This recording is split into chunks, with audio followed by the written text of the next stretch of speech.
Ganti mic. Oke. Siapa di sini yang udah tahu koin perak? Yang belum tahu deh. Oke, yang tahu koin emas? Yang punya koin emas?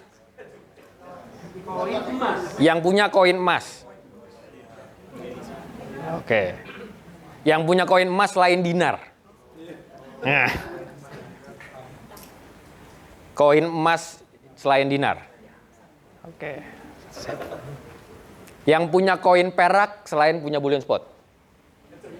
Nah, cakep. Oke, keren. Perkenalkan, saya Kavi. Saya yang bantu-bantu bullion spot. Jadi jangan lebay om. Sebelum kita mulai mau diskusinya nih, kita akan diskusi aja. Yang mau ngambil ngopi sekalian nggak apa-apa. Ada yang mau ditanyain dulu nggak? Yang membuat mau datang ke sini pengen tahu soal perak apa? Silakan Mbak. Ya. Saya di sini dimintain tolong anak saya. Oh, oke. Saya juga penasaran. Jadi keuntungan untuk beli perak ya, investasi perak itu apa saja? Saya ingin tahu gitu. Oke, sip. Terima kasih. Terima kasih sama-sama. Kan bagian hadiah langsung ya. Karena pada pengalamannya dari kemarin-kemarin kita susah ngeluarin hadiah-hadiah ini. Terima kasih. Kebanyakan. Sip. Apa keuntungan membeli perak? Sebenarnya tadi juga udah dibahas sama Om Taufik. Gitu. Om, yang itu aja kalau gitu slide yang tadi. Perbedaan menabung dan investasi. Siap. Ya. Enggak, satu lagi. Ah ya, ini dia benar. Jadi untuk membeli sesuatu itu kita harus mengetahui dulu tujuannya apa. Kita kadang suka nggak sadar bedanya nabung sama investasi.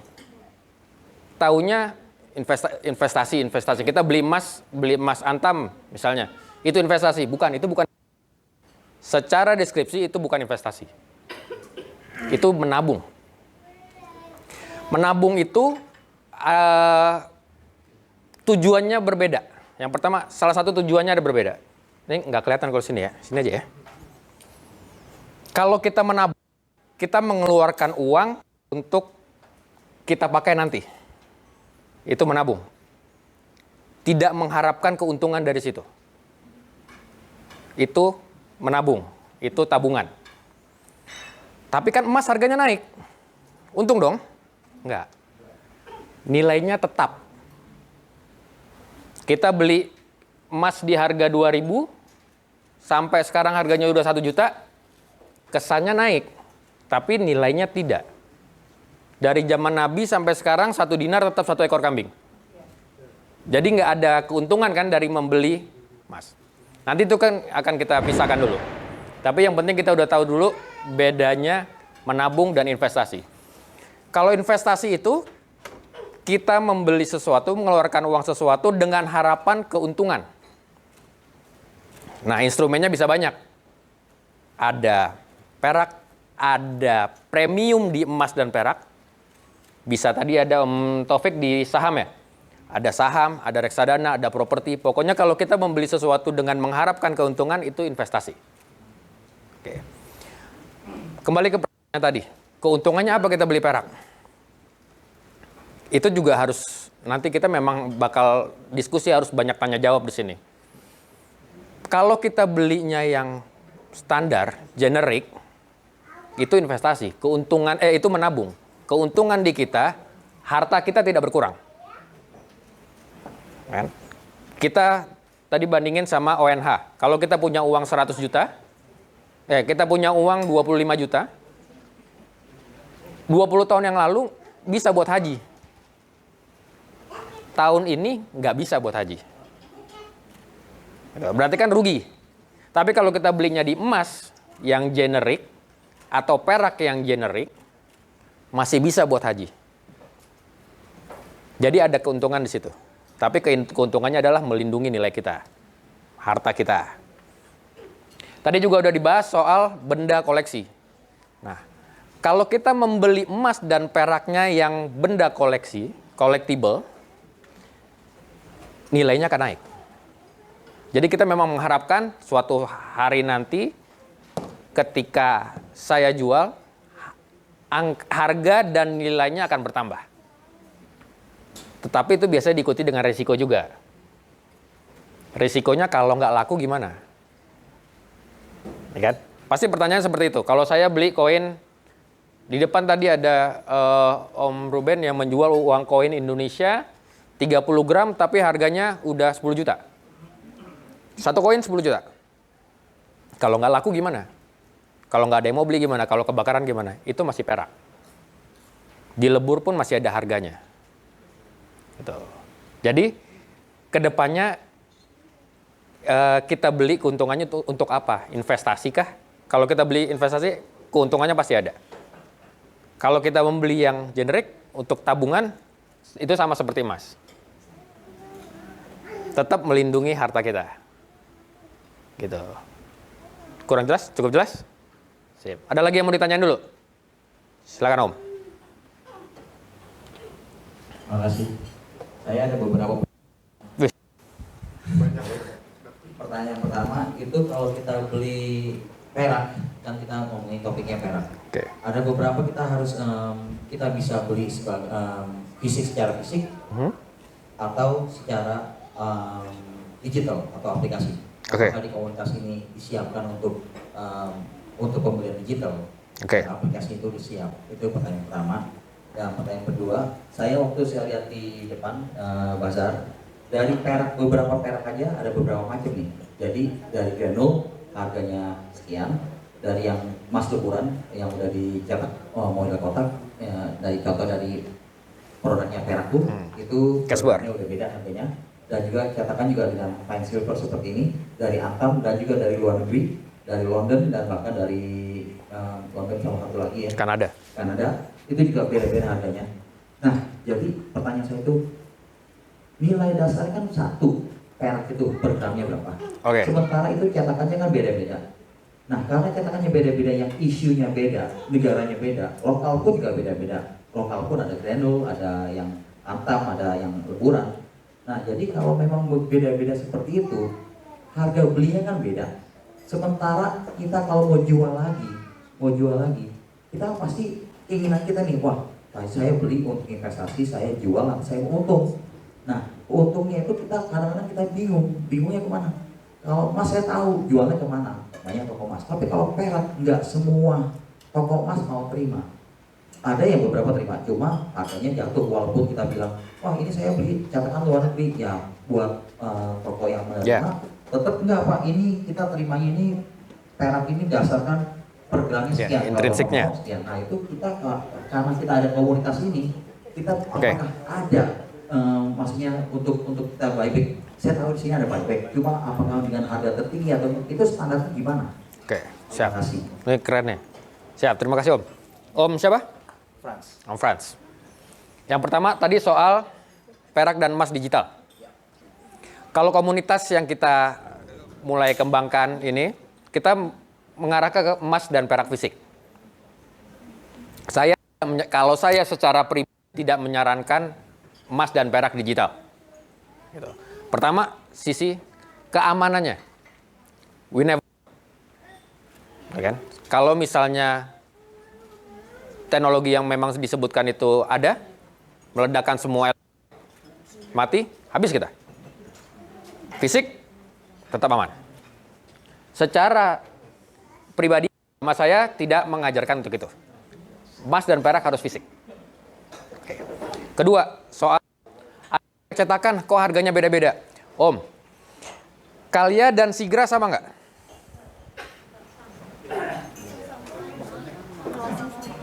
Sama mobil tapi beda. Itu semua sama. Produksiannya sama.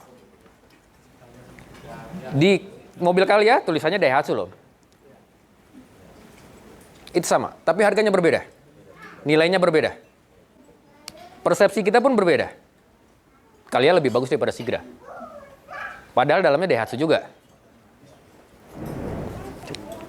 Lalu pernah ada soal salah satu cerita, saya nggak tahu ini cerita ini benar atau tidak. Jadi ada seorang anak dikasih jam tua sama orang tuanya. Bagaimana dia harus menjualnya? Dia bawa ke orang supermarket, dihargai itu jam tua biasa. Tapi dibawa dia ke museum atau ke komunitasnya, dihargai sangat mahal. Karena jam itu jam antik.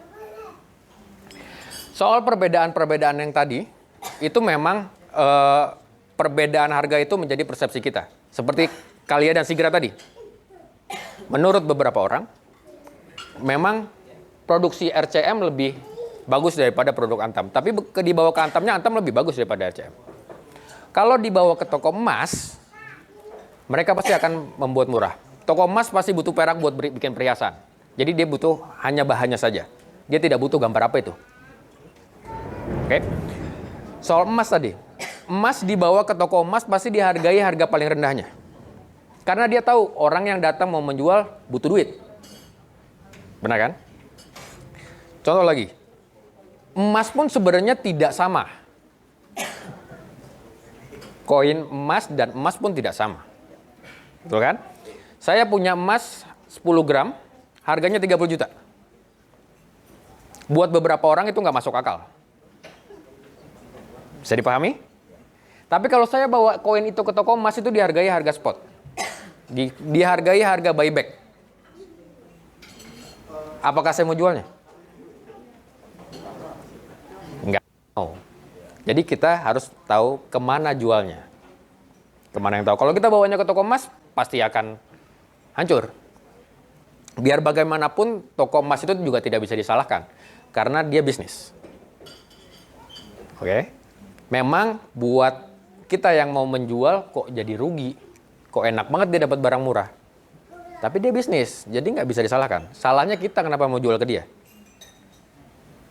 Kan, saya punya koin Net Indies 2 tahun lagi umurnya 200 tahun. Kondisi masih sangat bagus. Harga 30 juta, cuman 10 gram. Saya bawa ke toko emas. Yang bodoh siapa? Bisa dimain kan? Tapi kalau kita bawa ke museum, bawa ke kolektor, itu dihargai sangat tinggi.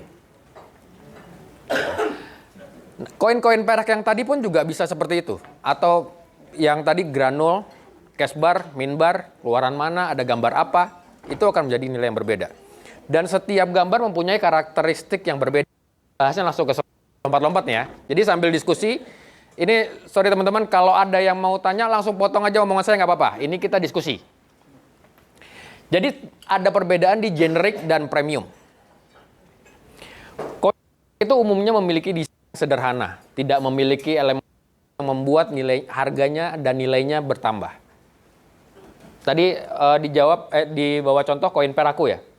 Koin peraku atau koin atau minbarnya Heraius atau Nadir hanya balok seperti itu aja. Jadi kita menghargai itu sebagai intrinsiknya saja. Itu koin generik. Itu bagus untuk melindungi nilai. Kenapa kita beli yang perak generik? Kenapa nggak emas? Nggak semua orang bisa beli emas.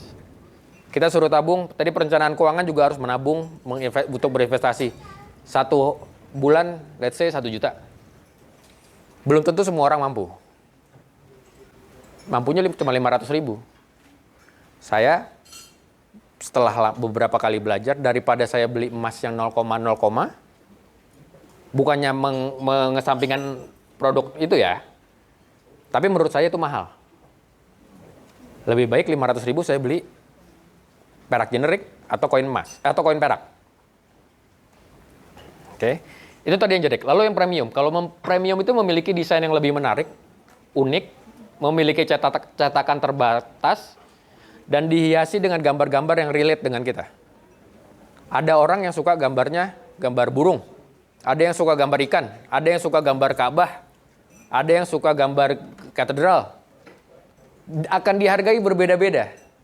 Saya mungkin akan membeli perak Ka'bah lebih mahal daripada perak katedral. Tapi ada orang yang membeli katedral lebih mahal daripada Ka'bah. Karena dia suka. Kurang lebih gitu.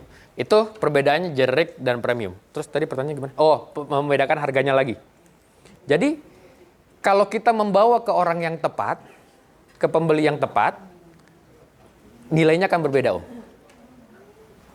Gitu. Dan di komunitas ini juga kita sebenarnya membuat melek ini barang koleksi atau bukan. Ini alat menabung atau alat investasi. Saya mau menabung, jangan beli koin cendrawasih. Kalau mau menabung, jangan beli koin cendrawasih. Resikonya tinggi. Saya mau investasi, tabungan saya udah cukup. Oh, baru kita beli yang premium. Premium saya udah cukup, saya mau yang rare.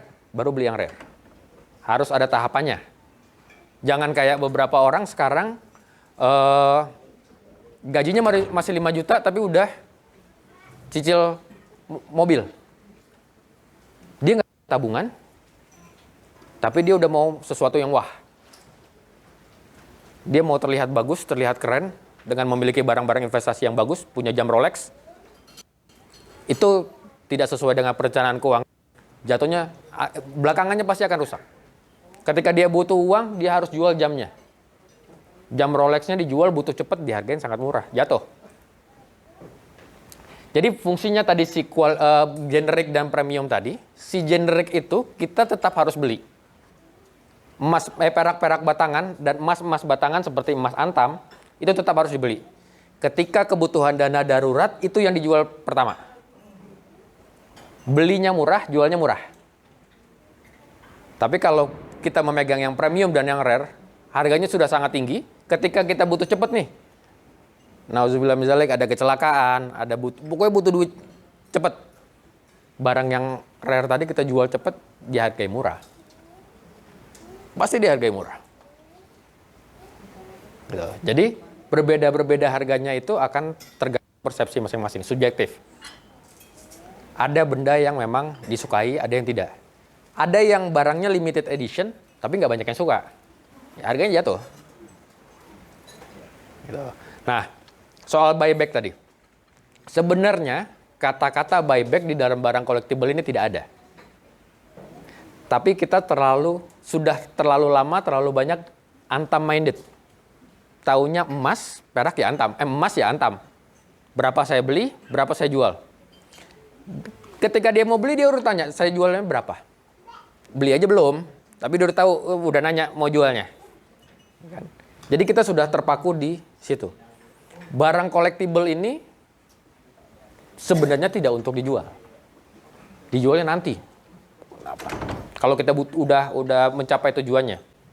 Saya beli barang ini, tabungan saya sudah cukup, saya investasi untuk dana pensiun saya.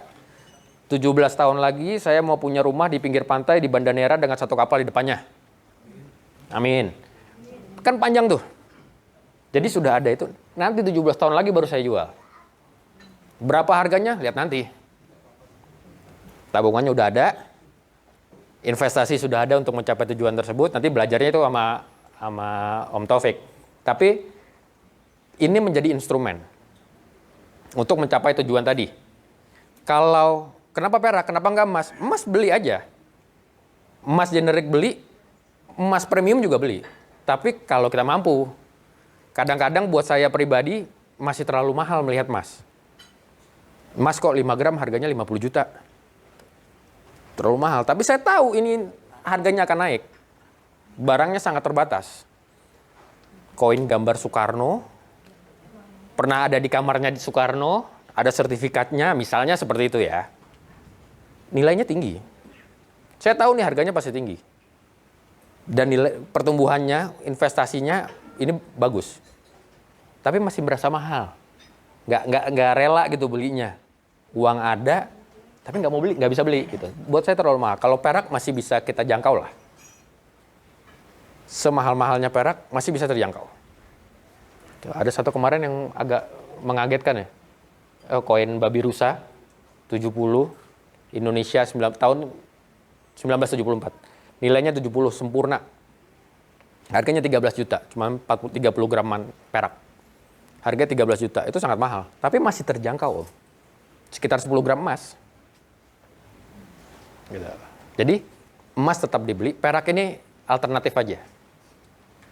Emas tetap emas, perak jadi alternatifnya. Karena biar bagaimanapun di banyak agama yang disebut emas dan perak. agama Abrahamik dan segala macam semuanya menyebutkan emas dan perak. Jadi jangan terpaku ke emas saja. Gitu. Ini menjadi alternatifnya. Kita kan nggak boleh naruh telur di satu keranjang, bukan? Kalau pecah, pecah semua. Jadi kita beli emas, kita beli perak, kita beli saham, kita beli obligasi. Semua kita. Tapi kita harus tahu tujuannya. Ini buat menabung, ini buat investasi, ini buat koleksi, ini buat hobi, ini buat anak, terserah. Jadi nanti pasti pertanyaan berikutnya, perak mana yang saya beli? Benar nggak? Ada yang mau tanya kayak gitu nggak? Silakan. Potong aja, nggak apa-apa. Untuk pemula gitu, kalau misalkan mau perak premium pasti akan dilihat populasinya atau catatnya berapa. Selain itu apa lagi gitu, Mas? Oke, Selain dari ngeliat populasinya aja gitu. siap. Terima kasih. Mas siapa dari mana? Rangga dari Depok. Oke. Selain populasinya, apa yang ini tujuannya untuk apa dulu? Investasi. Untuk investasi.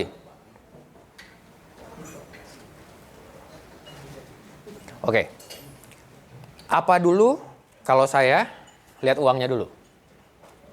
Ada barang yang bagus, saya tahu itu akan sangat bagus, tapi budget nggak cukup, jangan. Skip nih. Kedua, saya suka atau tidak? Saya suka, saya serak, itu dibeli. Kalau nggak suka, jangan pernah beli. Saya paham atau tidak? Sebenarnya paham atau tidak ini hal yang pertama. Kalau kita nggak tahu mau beli apa, cuman ikut-ikutan, jangan beli.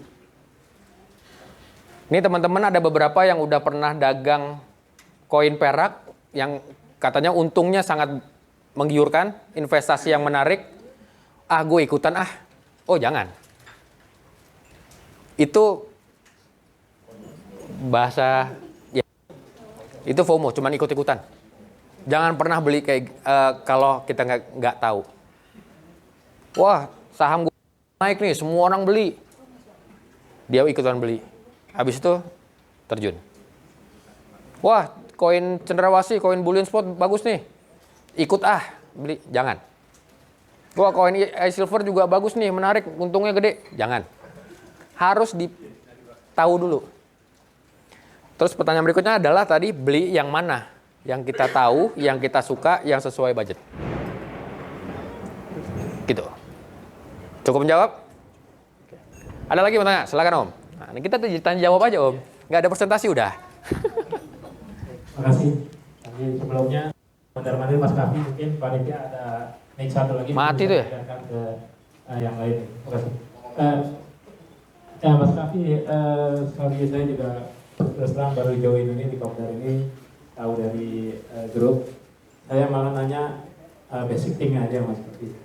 Mas Kavi tadi bilang walaupun kita tahu sebagai owner tapi Mas Kavi menjudge bantu-bantu doang gitu ya.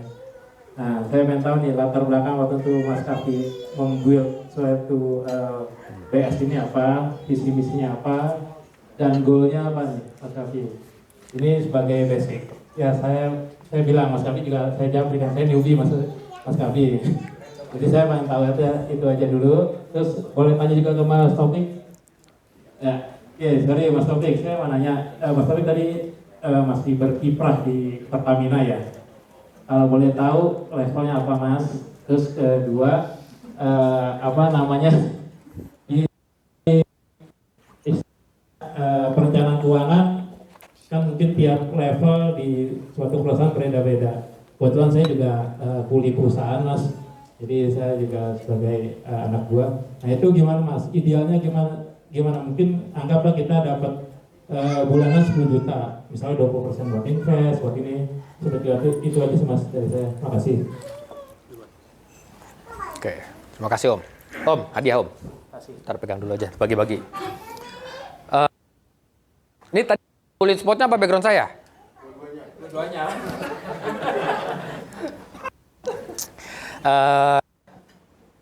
Saya dulu belajar bisnis manajemen kebetulan di Oxford, lalu kembali ke Indonesia, sempat menjadi economic researcher selama 7 tahun.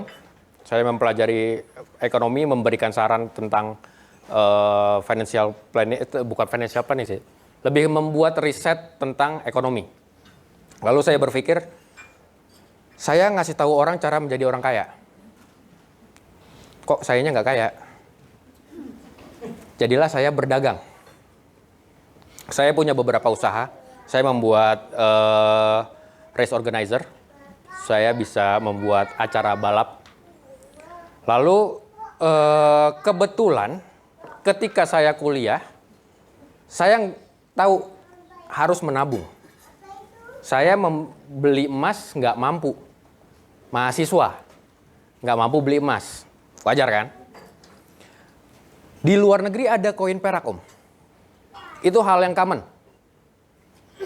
Di Inggris itu Royal Mint tiap tahun ngeluarin koin Britania, koin sekarang ada macam-macam ya, bukan King Charles apa tuh, King Arthur dan segala macam. Tahun saya kuliah waktu itu udah ada, saya beli. Ketika dibawa ke Indonesia nggak laku.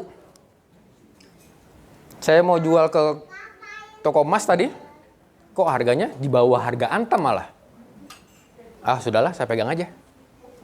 Saya simpan, lalu berjalan waktu, mulai ada internet, mulai ada komunitas-komunitas. Ketemulah sama sebenarnya ada Om Yuliansah, selalu ada di sini, cuman beliau lagi ngebolang di Aceh. Ketemu sama komunitas yang dibuat sama Om Yuliansah. Oh ternyata ada loh komunitas yang mengumpulkan koin-koin perak yang dari luar negeri ini. Mereka bisa saling berdagang. Tukar-tukaran koleksi, ini masih jadi barang koleksi. Tukar-tukaran koleksi, jual beli koleksinya, saya mau barang yang itu, saya punya barang yang ini, koleksi. Seperti komunitas biasa. Tapi tetap jadi ada masalah. Tidak ada harga patokan. Cuman kan seperti kita tahu ya, di mana ada masalah pasti ada bisnis. Bukan ada solusi, ada bisnis. Jadi masalah juga repot. Ya, betul. Di mana ada bisnis, di mana ada masalah pasti ada bisnis di situ. Jadi tinggal siapa yang mau masukin. Saya ngobrol sama Om Yuliansah, sama Om Taufik, sama beberapa teman-teman di situ. Ini harus ada bagaimana cara supaya orang mau beli perak sebagai alternatifnya emas daripada beli yang 0,1. Gitu. Sekali lagi bukan mengecilkan emas-emas 0, ini. Yang mini-mini ini bukan mengecilkan itu, tapi buat saya itu mahal. Bagaimana caranya supaya orang mau beli perak? Berarti harus ada patokan harga. Berarti harus ada minimal ada kenyamanan buat pembeli tahu di mana dia beli, di mana dia jual. Lalu dibentuklah Bullion Spot. Kita mulai produksi sendiri, kita bisa membuat koin, membuat medal, bukan koin sebenarnya, membuat medali, membuat minting bar atau cash bar. Kalau mau custom buat souvenir pun masih bisa. Dan kita juga akan memberikan jaminan, kita akan membeli kembali barang-barang itu. Supaya orang mau beli perak. Nggak perlu perak Bullion Spot yang dibeli. Tidak harus perak Bullion Spot yang dibeli. Perak yang lain banyak. Perak dari Australia, dari Kanada, dari Inggris, dari Austria, dari Meksiko, semuanya ada. Dari Cina, Panda, semuanya ada. Kenapa perak? Supaya orang mau menabung. Jadi jangan, saya nggak mampu 1 juta sebulan, jadi saya nggak beli perak, nggak beli emas. Oh jangan gitu, beli ada perak. Gitu. Jadi tujuannya adalah supaya orang menabung dan investasi. Selain emas ada alternatifnya, yaitu perak. Jadi sebenarnya tujuan utamanya, visi dan misinya itu memperkenalkan perak. Syukur-syukur nanti Indonesia akan membuat lagi koin perak seperti yang tahun-tahun sebelumnya Indonesia pernah buat. Gitu. Cukup menjawab, Om? Ya, terima kasih. Om Taufik sekarang jawab. Oke, tadi pertanyaannya saya sebagai kasih kartu namanya. Kita sama-sama masih muda korporat ya. Iya. Tadi pertanyaannya Mas, Level di ini sama tadi untuk efisienkan misalnya 10 juta berapa persen? oh iya. Kalau level itu di Iya. kartu. Kebetulan saya baru aja masuk Pertamina dan baru kerja selama 20 tahun di Pertamina. Jadi ya masih junior lah ya. kalau dengan 10 juta misalnya itu inilah ya umpama. Jadi kalau kita akan beralih sedikit dari ke perencanaan keuangan. Jadi kalau dari total pendapatan kita misalnya 100, taruhlah 100 itu adalah 10 juta rupiah. Bagaimana kita menerjemahkan itu ke dalam bagaimana kita berinvestasi atau membeli koin perak, baik itu mau yang generik maupun mau yang premium, bagaimana? Nah, dalam konsep perencanaan keuangan ada beberapa metode yang bisa dipakai. Pertama pembagian 20, 30, 50, 20 itu untuk tabungan, 30 living, saving, playingnya 50% terakhir. Ada lagi yang pakai metode sepertiga. Jadi kalau menggunakan kisah dari sahabat Abdurrahman, 33% untuk sedekah, 33% untuk konsumsi, dan 33% lagi untuk diputar sebagai modal berdagang. Ada lagi yang ini salah satu metode yang paling sering saya sampaikan karena paling mudah diingat dan cukup mudah untuk digunakan. Pakai metode 10, 20, 30, 40. 10, 20, 30, 40. Ya, yang nggak ngomong aja. 10%-nya buat apa? 10%-nya untuk sosial agama. Ya, jadi misalnya untuk sedekah, untuk sumbangan, ya, dan 20%-nya untuk investasi ataupun menabung. 30%-nya cicilan utang apabila ada, dan 40%-nya adalah untuk konsumsi sehari-hari. Nah, apakah pakemnya seperti itu terus? Itu yang paling mudah. Sebenarnya enggak. Jadi kadang saya menemui bahkan ada orang yang punya cicilan utang itu sampai 50% dari penghasilannya. Tapi dia masih fine-fine aja. Ya, ada yang seperti itu. Ada yang kalau kita punya di slide saya di lain kesempatan, orang yang sudah sampai 90% penghasilannya hanya digunakan untuk membayar cicilan utang dan hanya hidup dengan 10%. Itu goyah kayak gitu. Ya, ada yang seperti itu. Bebas sebenarnya. Tapi Mas Ibrahim bisa pakai yang tadi. Kalau yang dari saya sering pakai 10, 20, 30, 40. Jadi 10% minimal itu untuk sosial agama. 20% tabungan investasi, 30 cicilan utang apabila ada, 40% untuk konsumsi. Nah, berapa sih yang nanti yang mau dipakai buat kalau perak ini? Ya, ambilnya menjadi 20%-nya. Tapi itu dengan catatan, pasti ada asteriknya. Term and condition-nya ada. Kalau Anda sudah punya dana darurat, ya tadi sering saya sampaikan. Tadi ada juga cerita kondisi keuangannya goyah. Ada juga pernah waktu itu mau bersalin atau apa ya? Yeah. Akhirnya harus jual. Ya, tapi dengan bantuan teman-teman kita bantu. Cuman kan tidak seharusnya seperti itu. Artinya kalau kita ingin berdagang, kita ingin memiliki sebuah investasi, fondasi awalnya itu harus sudah clear dulu, sudah jelas juga. Dana darurat minimal 3 bulan pengeluaran, 3 kali pengeluaran bulanan. Bentuknya bisa pakai emas perak nggak? Bisa, tapi kalau tadi Mas Kavi sampaikan, itu salah satu bentuk ya. Kalau saya tetap menyarankan Anda tetap harus punya uang cash. Uang cash, di tabungan tetap harus ada. Jadi misalnya 3 bulan dana darurat, 10%-nya pakai uang cash, 10%-nya pakai emas atau logam mulia emas perak, 10%-nya bisa pakai instrumen lain. Intinya dana darurat itu harus liquid. Cepat cair. Cepat cair. Nah kalau jam 12 malam bawa perak atau emas gitu misalnya kan peraknya kita juga lagi disimpan di SDB, ada kondisi itu, maka yang paling ampuh adalah cash di tabungan. Jadi itu Mas Ibrahim, salam karyawan. Tapi saya ingin bantu-bantu Om Kavi aja. Alah. Yo, silakan Mbak. Terima kasih. Saya Diana dari Cimahi. Wis, siap. Jauh, paling jauh. Paling coret. Kita berbicara pemula ya pasti ya. Semua mungkin banyak juga di sini. Yang ingin saya tanyakan adalah tadi saya dengar kata-kata Mas Kavi bahwa kita jangan beli sesuatu ikut-ikutan istilahnya. Tapi jujur saat ini saya seperti itu. Untuk saat ini ya, karena samping kata Pak Jaswa tadi learning by doing lah, sambil belajar. Nah cuman mungkin yang ingin saya tanyakan adalah ketika untuk pemula itu yang pertama kali kita mau terjun ke perak ini, langkah apa yang pertama harus dilakukan? Apakah kita membeli untuk diri saya sendiri dan instrumen mana yang untuk dibelinya gitu, untuk berarti untuk saving dulu mungkin ya. Nah kemudian ketika kita terjun ingin belajar untuk sambil berjualan juga, nah itu lebih baik yang seperti apa gitu.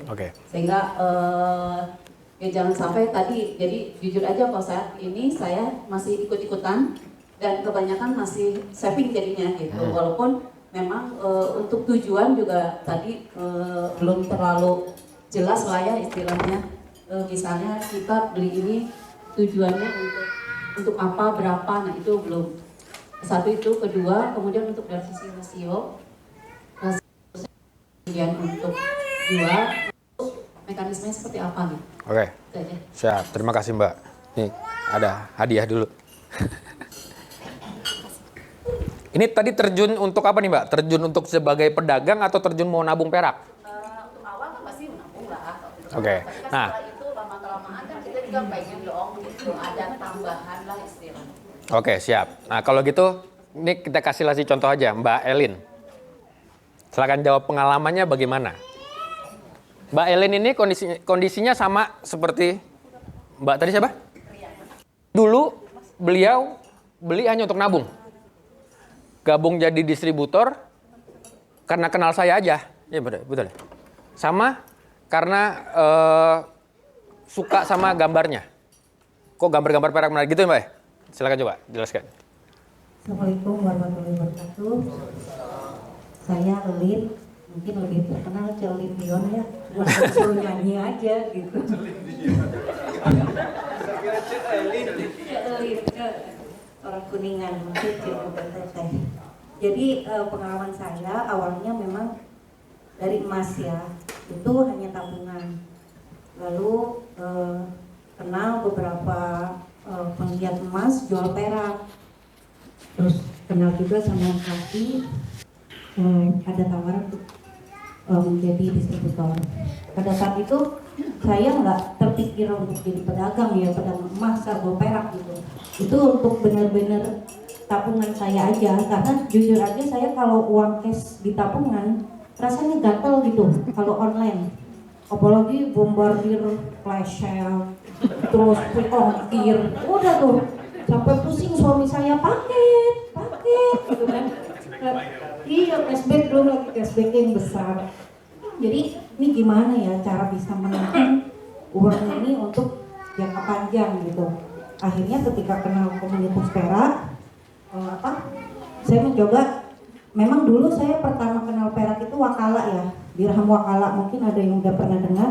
Itu memang pemasyarakatan dirham, tapi setelah itu vakum, lalu tiba-tiba ketemu grup perak, loh kok ini cakep-cakep banget ya, perak Indonesia kok udah kayak perak luar gitu. Kita jujur aja agak susah menjangkau kalau kita beli langsung keluar.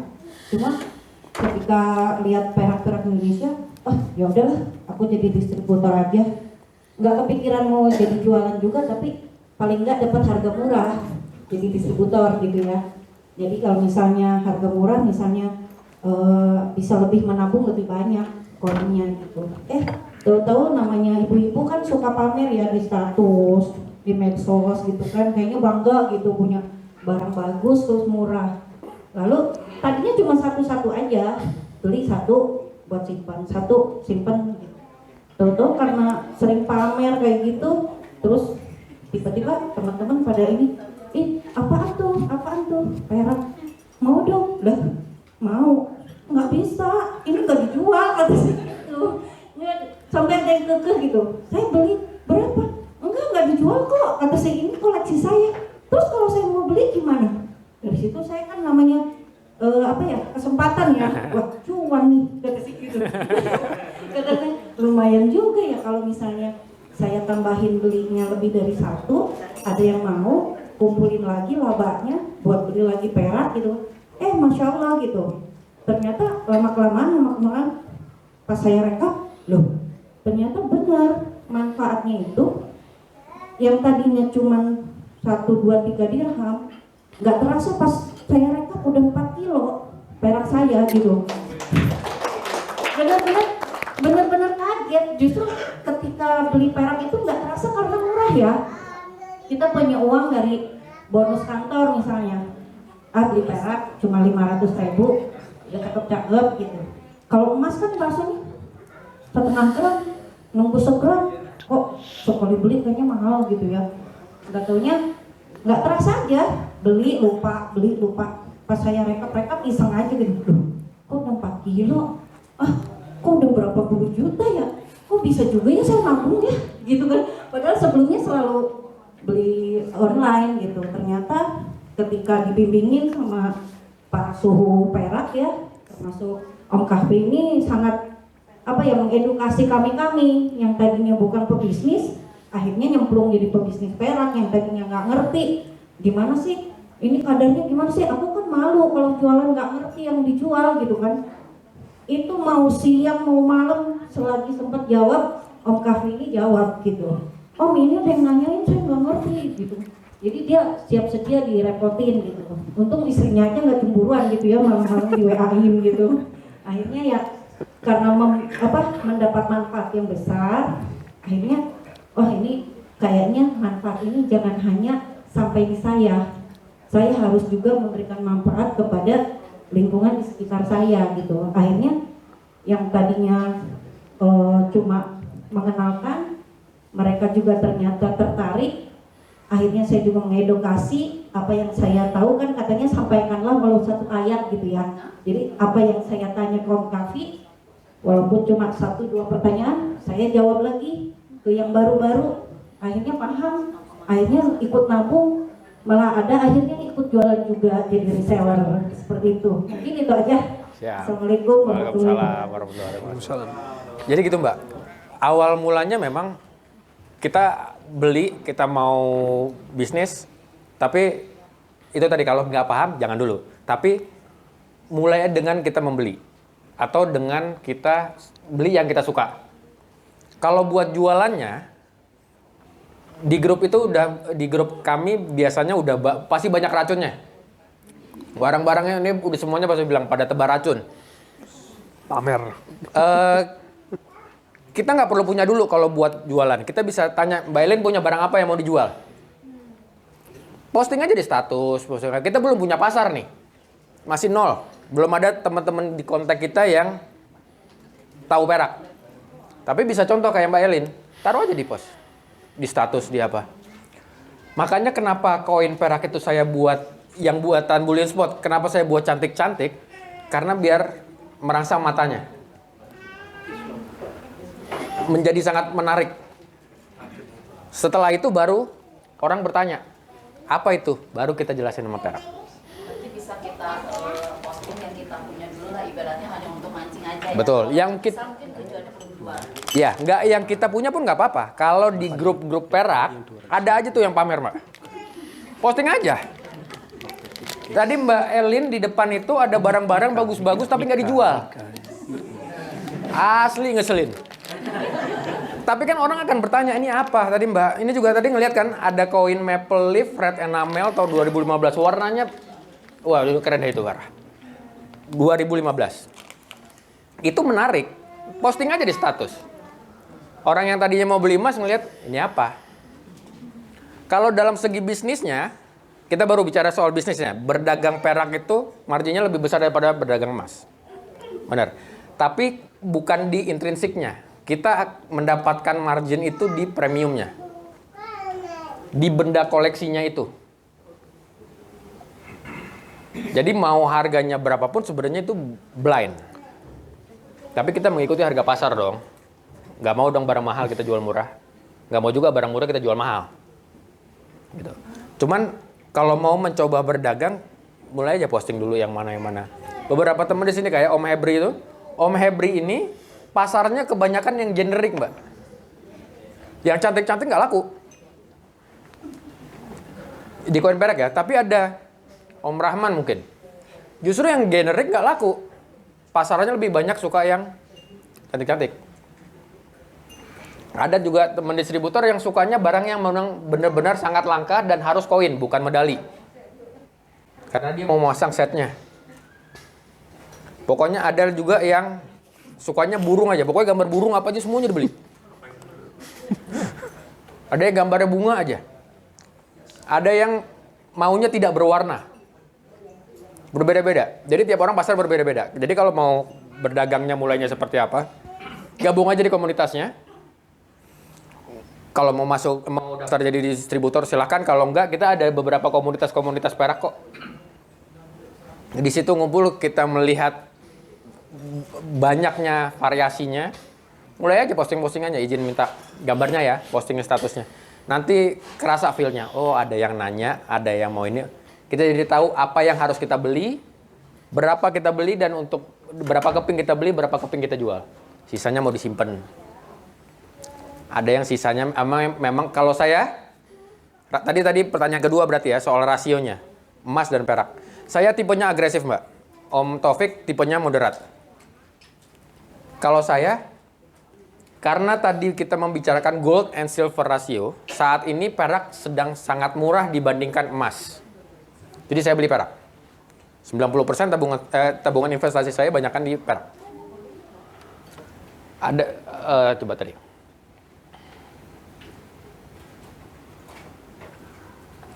Itu harus kembali ke resiko investasi, apa namanya Om? Profil investasi. Profil resiko. Kalau saya agresif, saya bisa tidur walaupun saham saya sedang merah. Saya bisa tidur ketika ada berita Indonesia sedang lagi nggak baik-baik aja. Itu tipe saya. Kenapa ya? Oh, jadi kalau di saya tahu yang mana bisnis yang memberikan untung lebih banyak, saya bisa masuk banyak di situ. Tapi ada yang nggak berani seperti itu. Jadi harus mempelajari dulu orangnya seperti apa, profil risikonya seperti apa. Jadi kalau mau belajar profil risiko nanti sebenarnya sama Om Taufik. Tapi kembali lagi, berapa rasionya tiap orang berbeda-beda. Saya secara pribadi, misalnya saya punya uang 10 juta untuk diputar. 30% saya simpan sebagai cadangan. Yang 70% ini saya akan putar. Secara teori tidak baik. Tapi itu tipe saya. Tipe orang berbeda-beda. Ada yang sukanya, saya mau aman aja. Saya beli 5, harus laku 2 juga nggak masalah. Atau saya maunya 5 harus laku semua. Berbeda-beda kan? Jadi itu kembali ke individunya. Nah, tadi saya juga ada mau menjelaskan soal gold and silver ratio. Ini pernah dijelaskan beberapa kali kalau pernah ada yang ikut kopdar sebelum-sebelumnya. Ini adalah perbandingan harga perak terhadap emas. Lupakan rupiah, lupakan US dollar ya. Jadi saat ini 1 gram emas bisa membeli 88 gram perak. Ini dicatat bisa jadi kuis. Karena yang ini butuh konsentrasi lebih. 88 gram itu ada berapa? Teori siapa namanya? Mike Maloney. Ya. Mike Maloney. Mike Maloney itu 80/50. Jadi ketika harga di sini berarti emas lagi murah. Di sini waktunya kita beli emas. Kita punya uang, beli apa nih? Beli emas. Tapi ketika harga di atas ini, beli perak. Karena perak lagi murah. Bisa juga kita saling menukar kekayaan, menukar aset. Kita kasih contoh ya Mbak. Saya punya 10 gram emas di sini. Tahun 1997. Berjalan kemudian tahun 2002 angkanya menjadi 80. 10 gram emas saya bisa ditukar menjadi 800 gram perak. Sampai sini kebayang? Oke. Ini kita akan senam otak nih. Di 800 gram perak lalu berjalan lagi sampai tahun 2005. 800 gramnya kembali menjadi 50. Berarti saya sekarang punya 13 gram emas. Uang saya tadi, aset saya tadi 800 gram, dibagi 50. Saya tukar lagi jadi emas. Jadi 13 gram. Saya nggak ngapa-ngapain loh, emas saya bertambah tuh. Dari 13 gram kembali lagi tahun 2009, jadi 80-an. Kecilah 80. 13 gram kali 80. Jadi saya bisa beli 1 kilo perak. Putar lagi. Jadi akan berlipat dengan cara mengganti emas dan perak, Grafik ini bisa dipakai untuk itu. Tapi bisa juga yang paling praktikal adalah tadi kita tahu mau beli apa, kapan, dan di mana. Saat ini perak yang lagi murah. Jadi kita beli perak. Karena biar bagaimanapun teorinya adalah beli murah jual mahal. Ya kan? Jadi nanti pasti suatu hari akan turun ke sini. Sekarang kalau kita beli emas lagi mahal. Dibandingkan rupiah atau dibandingkan perak, itu tetap lagi mahal. Di sini masih menjadi peluang. Ada yang menarik lagi, Om, bisa balik mundur ke yang grafik yang ada harga perak emasnya. Satu grafik, nah yang ini. Kita tahu ya, harga emas sudah naik dan memang tetap terus naik. Saat ini berarti sudah ATH, all time high, paling tinggi sepanjang sejarah. Emas, clear ya? Yang menarik sebenarnya di perak ini. Titik tertinggi harga perak adalah sekitar 50 dolar per troy ounce. Tahun 2000. Tahun 2011. Itu berarti recovery setelah krisis moneter 2008. Saat ini harganya sekitar 24-25. Ini masih di tengah. Oke? Berarti secara US dollar Separuh. harusnya akan naik menjadi 50. Grafik ini habis naik turun, habis turun naik, habis naik turun, habis turun naik, dan pasti akan mengejar titik tertingginya lagi. Jadi normalnya adalah dia harus naik. Tapi kok di rupiahnya ternyata angkanya sudah mencapai titik tertinggi. Berarti rupiahnya melemah. Ya kan? Sekarang kebayang, anggaplah kita nggak tahu nih, saya bukan dukun, tapi suatu waktu harga perak itu akan kembali menjadi 50 USD. Rupiahnya berapa? Berapa di rupiahnya? Harusnya naik dong. Kecuali rupiahnya menguat ya. Tapi yang pasti harga harga perak di USD harus naik. Kapan itu? Nobody knows. Kalau tahu ada yang tahu kapan, dia udah jadi orang paling kaya di dunia. Cuma secara teori seperti itu. Yang jelas sudah pernah tahun 2010. Yang jelas 2011 sudah pernah mencapai titik tertinggi dan dia akan mengejar itu lagi. Kalau emas sedang di puncak, pasti turun. Kembali ke grafik GSR-nya, dia sudah di atas 80. Dia harus mengejar ke 50. Kalau mau kita lebih ekstrim lagi, gold silver rasio itu zaman Nabi Muhammad 1:7. Sallallahu alaihi wasallam. Zaman Bizantium kerajaan Romawi, Turki Utsmani 1:12, lalu pernah berubah menjadi 1:15. Begitu terus sampai Nixon melepaskan emas dan perak sebagai mata uang. Tahun 71. Tahun 71. Itu 1:15. Jadi, either ini harus kejar ke sini, atau sejarah kembali berulang.